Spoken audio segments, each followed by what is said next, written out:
and we are live. Hey, everybody, it's Jason Blaha here. Thought I would sit down, do another live for you guys and gals. Thought, what the heck, I'm still up, about to get cleaned up for the night. Was at my desk working. I'm like, let's hop in, do another live. Let's see what people are doing. I never do them this late at night. That'd be a good time. Let's see what everybody's up to, what everybody's doing. Maybe get some good conversations and chats. I thought I would briefly chat, though, with people who watched the vlogs lately. You guys have probably noticed I've started isolating everything, doing a true body part split. Even though it's power building, I'm doing heavy squat, bench, and deadlift. Actually doing even heavy incline, too. I did a double on the incline this week, got a PR. I'm doing cardio every day on camera. Sorry, guys, you didn't get a cardio live on YouTube today. I did it on Facebook because I ended up having guests in, right? I had guests in. I had a couple of people I knew who came through and were watching it. And I'm like, hey, man, why don't I invite you guys in? So Tommy came through, who I know, and then one of my clients came through, and I tossed him in the Facebook Live. In fact, let me link that because people might find that interesting. Or you guys can go to my Facebook. Just go to my Facebook, find the lives. If you guys are curious to see that, you can see a little banter back and forth between, sorry, important text. Hold on.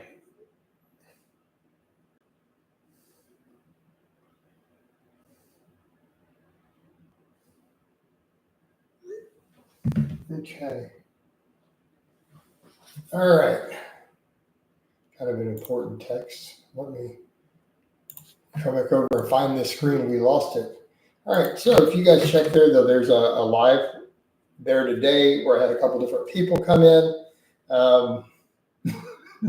So it'd be interesting for people who just want to see that. I'm also doing a podcast next week. I'm doing a podcast next week with a client who small business owner does a small business podcast. All right. So that's all happening. But yeah, I'll get over to your questions in a minute, guys. If you guys start asking the questions. But yeah, I did a live there, had a couple different guests just randomly come through. And since sorry guys, I got something in my eye. Since they came through, I'm like, let's just throw them in. And I had each one in for a little bit. In fact, Alex, who plays guitar, he's a guitarist also. He taught me some cool stuff, helping me relearn, help me along. It's one of the things that helped me get decent again faster. Had him in with some interesting banter, but he's a client. He's one of the ones in one of the testimonials. So that's in there for people who want to see it. But yeah, what are we doing then with the training? Is people who can see the vlog see, I'm doing a body part split with a separate arm day. So I have 2 arm days on 6-day-a-week training, and I'm isolating everything. Again, yeah, we're doing a little bit of heavy lifting. I pulled 585 on camera this week, but everything's getting isolated. I am isolating traps, all 3 heads of the delts, isolating my pecs. So I'm only doing incline isolation. Triceps, biceps, I'm doing 4 different types of curls, isolating my calves, my forearms, everything. Only thing I'm not isolating is lats, but I do pullovers count. I don't know. Maybe they count for lat isolation, but I do 4 different lat exercises every week, right? So for those who are watching, it's probably different. They're not used to that. So people are like, why is your physique improving? Well, I'm bodybuilding. I'm following a really strict lower carb diet with still lots of vegetables. I'm doing conditioning work every single day, GPP on camera, minimum 30 minutes up to an hour, right? And I'm doing a 6-day bodybuilding split. So kind of helps, right? Kind of helps. One of the things is giving me all these veins. That's what I'm doing these days. Again, it's a different era for me. I'm going to continue to work on that. I'm going to do a physique. We're going to bodybuild. We're going to power lift. We're going to do all these things, be in shape, have good conditioning, because that's what fitness is about. That's what fitness is about, right? And I'm about to turn 48 in like 10 days. And I just want to be at my best and keep moving forward, be the best version of myself in every way that I can. And I think it's different. People aren't used to seeing that. And I think more people will notice over time. But yeah, even the split right now, for those who don't know, Monday is chest and triceps. Tuesday is glutes and hamstrings, which means we deadlift first. So I worked good mornings back in this week. That's Wednesday. Tuesday is back and biceps. Then Wednesday we do that. Thursday today, that's shoulder day. All the heads of my delts, my traps, all that stuff. Friday is legs, so it's going to be squats, all my quad work, calf work. And then Saturday we do a whole other arm day again, right? Triceps, biceps, forearms, which means both flexors and extensors. Yep. So that's what I'm doing. That's what I'm doing. It's just different than people are used to, and it's different than I'm used to. But it's been fun. It's been interesting, right?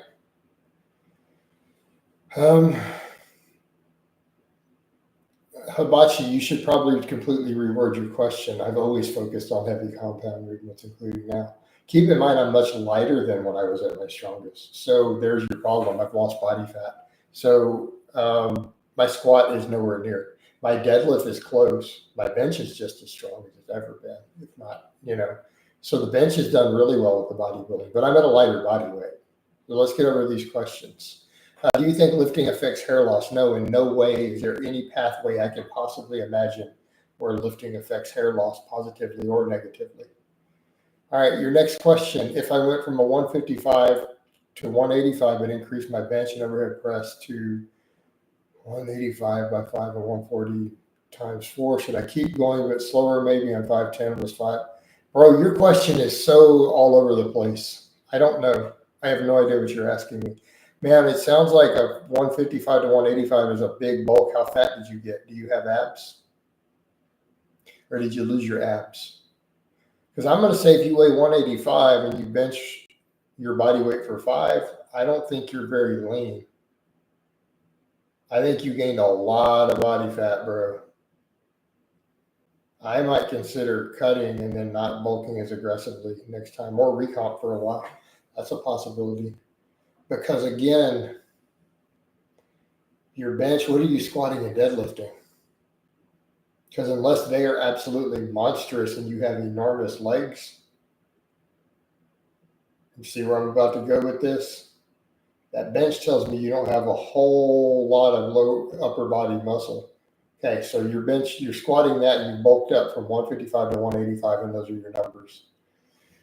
You know what I mean, dude? Your body composition probably could stand to be improved. Just throwing it out there, that might be what I would work on. Me personally, if you're asking my opinion, and it sounds like you are. But Hibachi says, were you stronger before you started training? No, my bench has come back up a bit after the cut. The deadlift's doing okay. The squat will come back up, though. But to be fair, I hit a 470 not that long ago on an SSB, which is pretty decent. Hey, Riff, follow my normal advice of what I'm telling guys. You probably got way too fat. You need to cut down till you have abs and then slow bulk from there. I'm talking like no more than a pound a month, right? Like gain 10 pounds over a year might be my advice from that point. If you want to look good, that's the point. Gavin says, hey, Jason, can I get good results training 3 days a week? Of course. Chest and back one day, shoulders, arms on another day, and then legs. Right? Yeah, I think you can get good results. Is it going to be optimal? No, but can it be good? Of course. If you train hard and program it well, of course you can get good results. Wouldn't my strength barely go up? Well, yeah, but Riff, you bulked up to your at probably not a good body composition.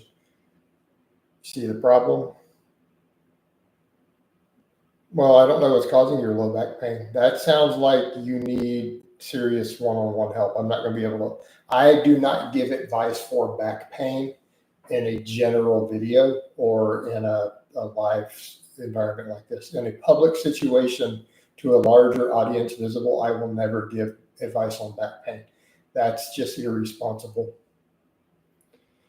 Gavin, here's my question. We could discuss optimal, but when you're talking about only training 3 days a week, you either don't have the time for optimal or you don't have the drive for optimal. So Do we really need to have that conversation? I mean, optimal would be to get your conditioning as high as possible and to push your training volumes as hard and as high as you can possibly go and still recover. And then eat accordingly. That would be optimal. So do you want good or do you want optimal? You can get good results with what you just asked. Optimal results might require 4 to 5 times as much time investment every week as you're putting in. So therein lay the difference. You can get good results with what you just described. You can get good results. Absolutely.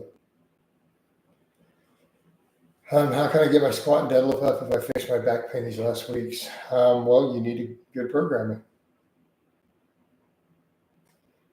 Well, the problem is, what's your other problem? They're telling you it's too low to be cutting, but you also bulked too fat.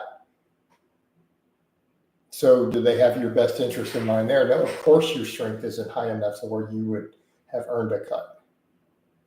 But you also got too fat, so your choices are to stay too fat or to cut.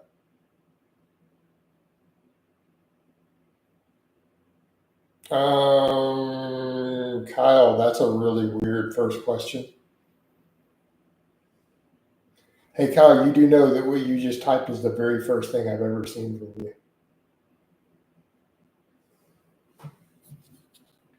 So I don't know what question you think I'm ignoring. And that's really, really a bizarre, weirdo question. Yeah, we don't need that nonsense. All right. Wow. I need to stop even addressing this. I'm going to do better about that. I should just block that and move on. Some people.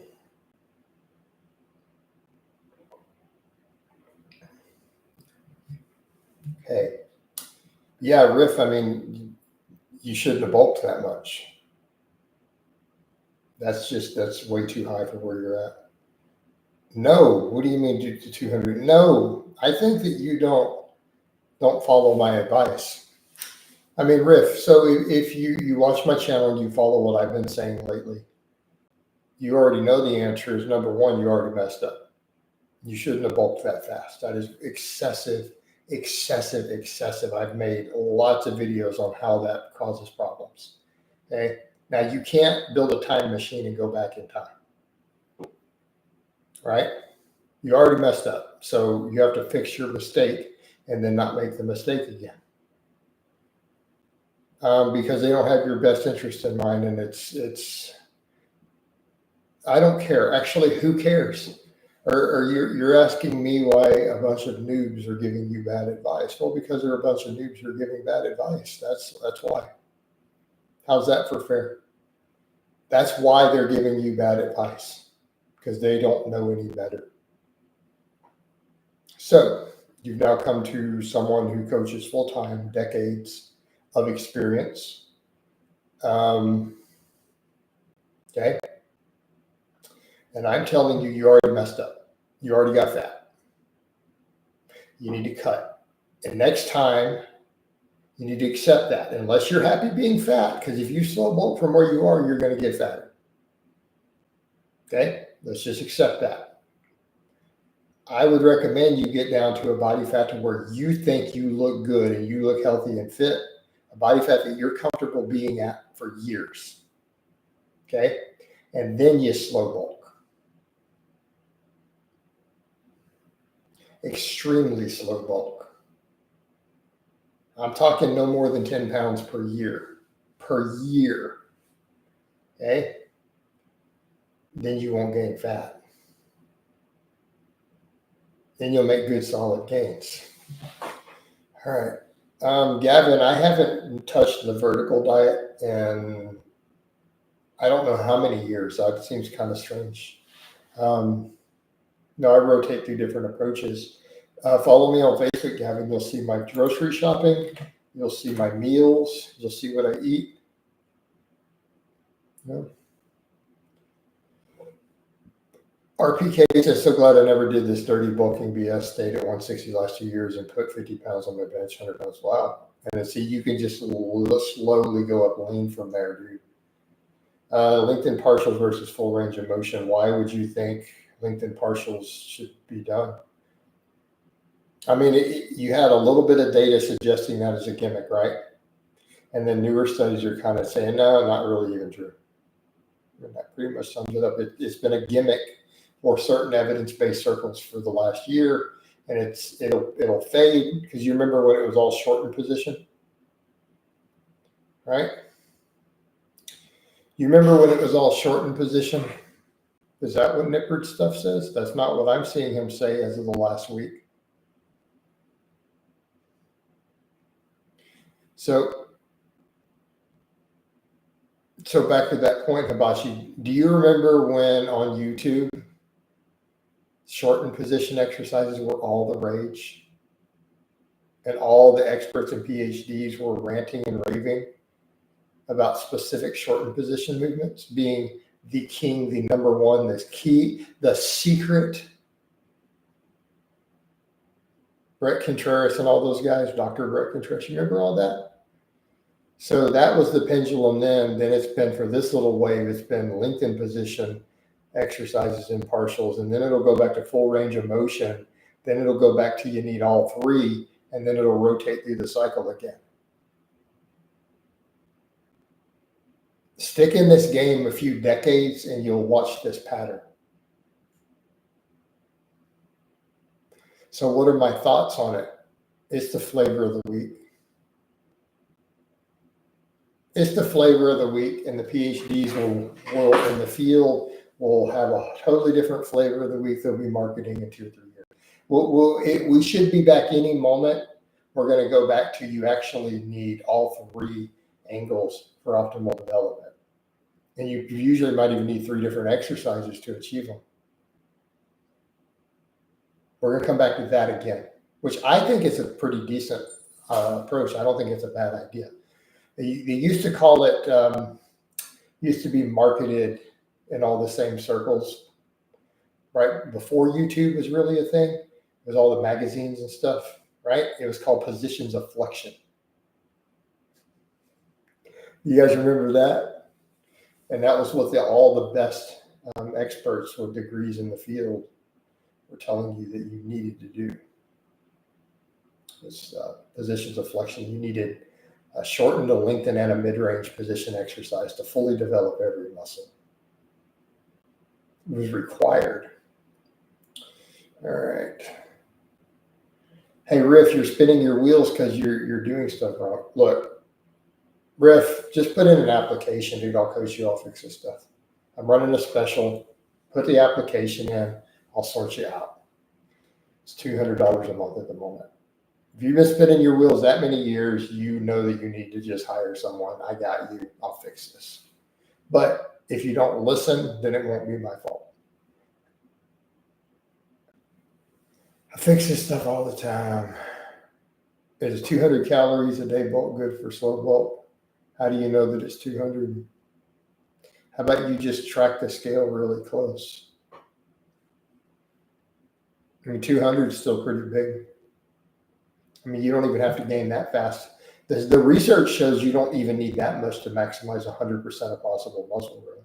It's like 50 calories, dude, and you can't even measure that much, right? RPK, I do emphasize that people who fall for all that crap on social media about men under 200 pounds being women. Yeah, Rick Toe and all them did that. Starting strength, hit that go mad. Got to be at least 200 pounds.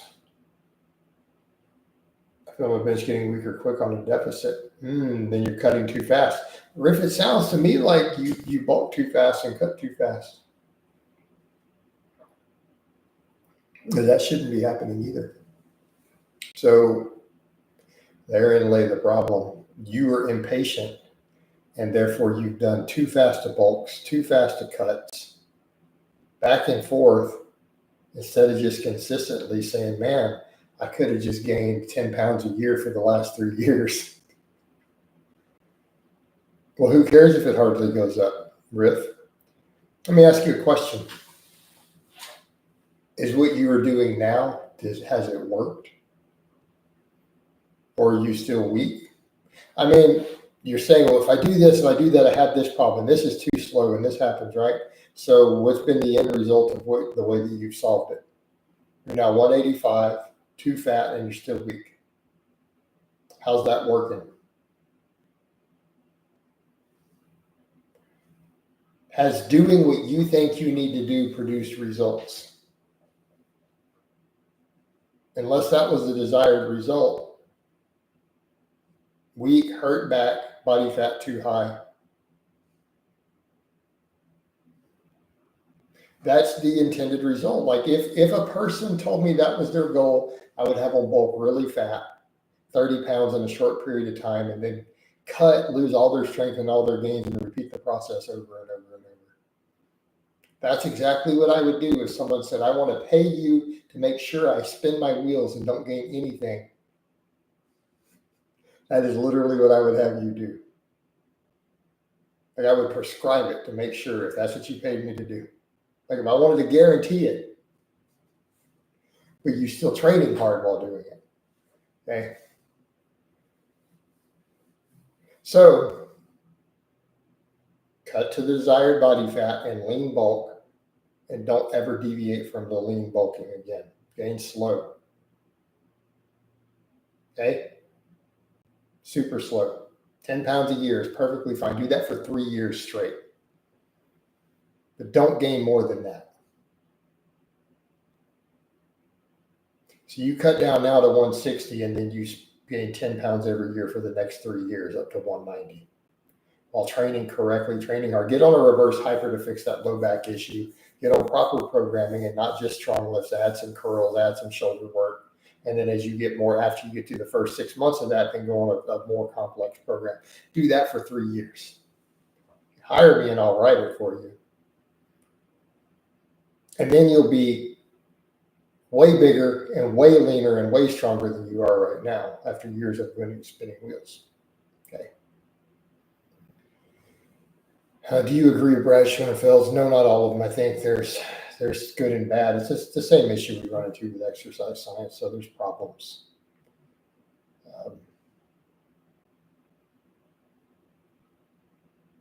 I feel like Brad doesn't have people train hard enough anyway to break it down. Do you recommend high hips or low hips on deadlift? Yes. I saw conflicting info. Starting strength using Larry Wheels uses low hips.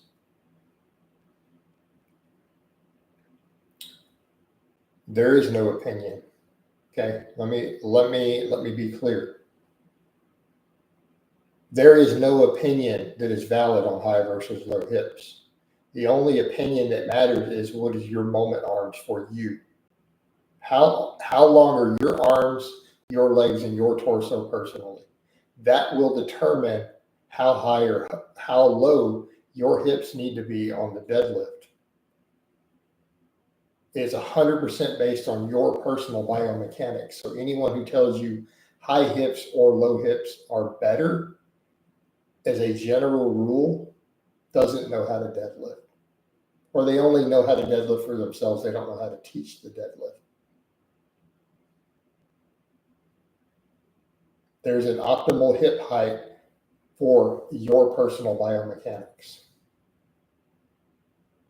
And it could be high hips, it could be low hips, or anywhere in between. You find your sweet spot. And that sweet spot is when everything is locked in tight and you're wedged against the bar with no slack in the bar.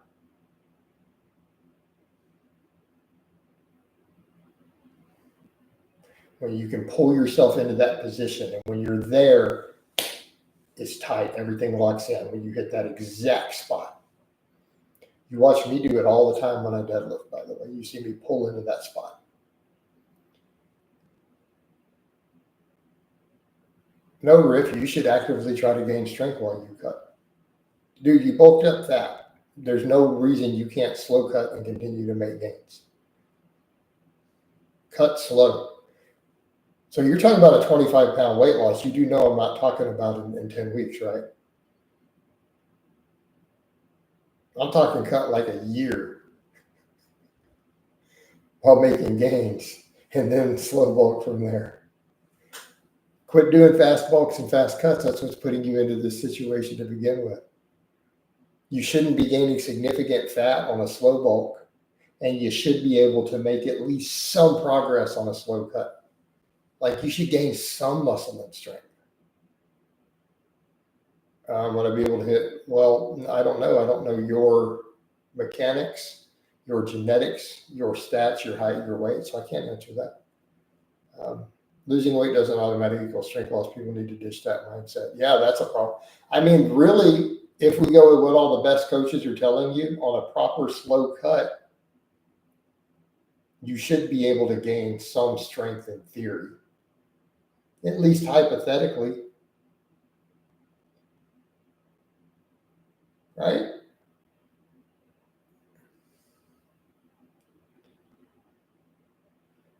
Even Jason caught your shooting between squats. That's awesome, dude. Awesome. Do you ever get headaches from hard squats, deadlifts, sets, anything between 3 to 5 reps? No, I don't. Nope.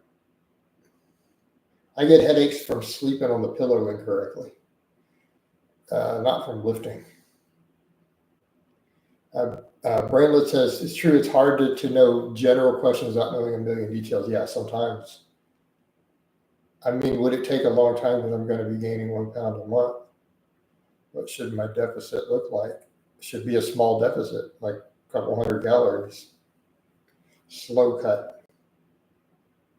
Yeah, he's asking question for context. Riff, where you're at, you clearly need one-on-one help. Right there, put in an application. You're asking, you're needing coaching at this point. Sorry, that's just the reality. With anyone who's watching, who's like the level of questions you're asking, if you're this lost, you need coaching. And I'm running a special. It is that simple, dude. Liberty says losing weight should never be the objective, losing inches off the waistline. I mean, yeah, to some extent, but I mean, the scale is usually going to go down some when you're doing that, but not always. I mean, Alex brought that. If you guys watch the live I did there, and Alex jumped in, he's a client. He's kind of pointed out with his stuff, he's like, I haven't lost weight, but I've lost inches off my waist, and all my lifts are gone up. It's like I'm 5 pounds heavier, but my waist is like, since he's had me for a couple of years, is like 4 inches smaller, and all my lifts are up. Like, I'll take it. Brandon says, yeah, coaching is needed at that point. There's nothing wrong with it. That's why coaches exist. That's how I make my living, coaching. It's because people literally need that. It's too much for them to take on. I mean, like I said, Riff is here asking questions that he clearly doesn't know the answer to. He's lost. He's seen too many opinions, doesn't know what to do, doesn't have time to spend the next decade learning these things then and unlearning the bad stuff. Coaching is the fastest solution. It'll save him a lot of time and frustration. This might be a dumb question, but do you think someone's deadlift can increase from just doing reverse hypers without actually deadlifting? Very unlikely. I see where you're coming from with the question, because a lot of accessory work can go a long way to building your deadlift. But if we're talking just reverse hypers, if you've been pulling and you stop pulling and you only do reverse hypers and you're not doing, that's your only real deadlift work, I'm going to say probably not. Yeah, it's just not enough. Could you do enough accessory work to, in theory, raise your deadlift potential without deadlifting? Yeah, absolutely.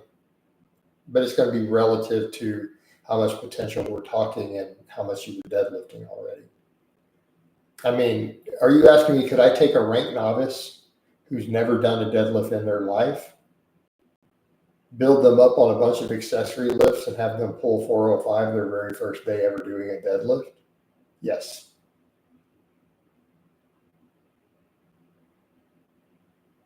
%100 chance. It's going to take a while.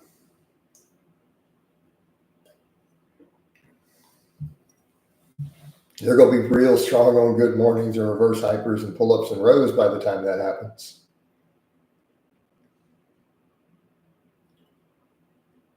right? But are you asking purely the reverse hyper? That's a bit of a stretch, dude. And that's the other question. About says, why would you not deadlift over this? I know, right? That's actually an interesting point. I watched the live where you talked about Jeff Nipper's video, and I was thinking you would agree with most of it, like you did. Yeah, I mean, Jeff was pretty on point there. It's not like there were any major problems with it, or he was coming out of left field with anything. The whole video was largely any disagreements he and I had were really nuanced. The video was clearly coming from a place of both experience and education, like coaching experience, not just personal experience. So, all right.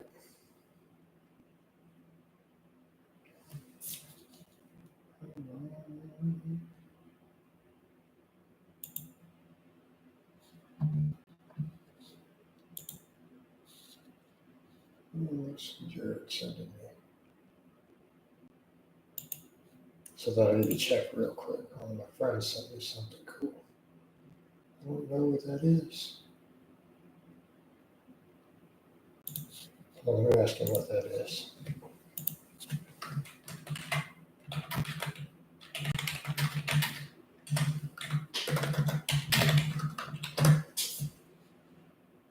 Guy messaging me as a crazy strong bencher.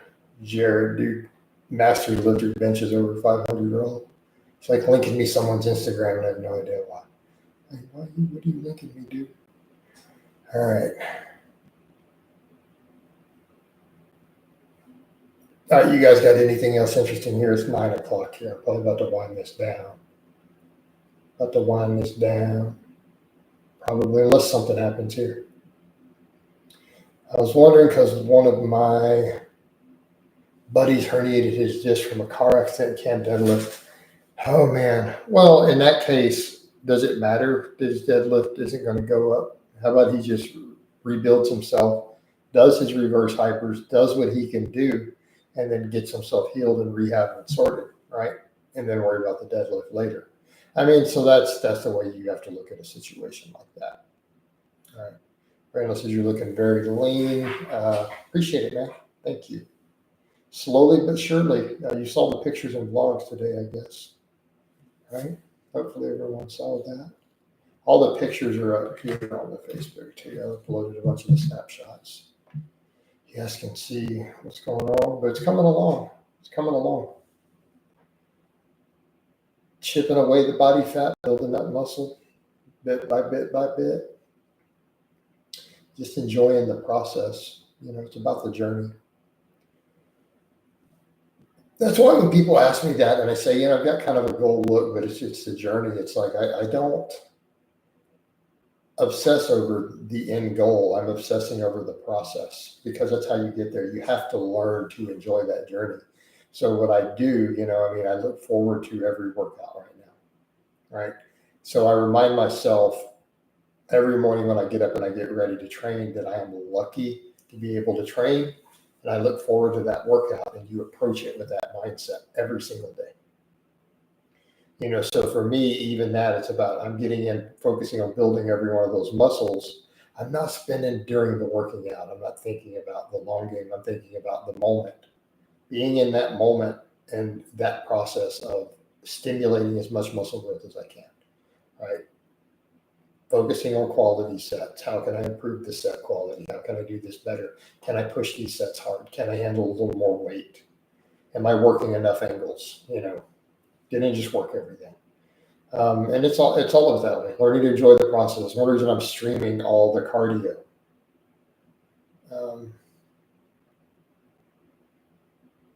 Right.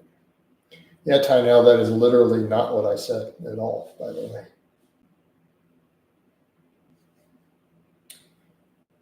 So, I hate dog says, Coach, did you watch the Rogan Derek episode today? No, who's Derek? I've been so busy, dude, I haven't had time. The only things I've been doing that related to anything not directly stuff I need to get done has been the live stream. This has been my internet engagement. Oh, no. Okay, so Joe Rogan did Derek? No, I didn't see it. No, Tynell, I said Christmas. Yeah. No, I know who More Plates, More Dates is. Yeah. So that Derek. I thought it might be, but I wasn't sure when you guys mentioned it. People are bad about using those first names. You guys do that to me, Alan or Greg, and it's like, wait, hold up. Riff, you need to just hire me at this point, dude. Like everyone told you, you need a coach.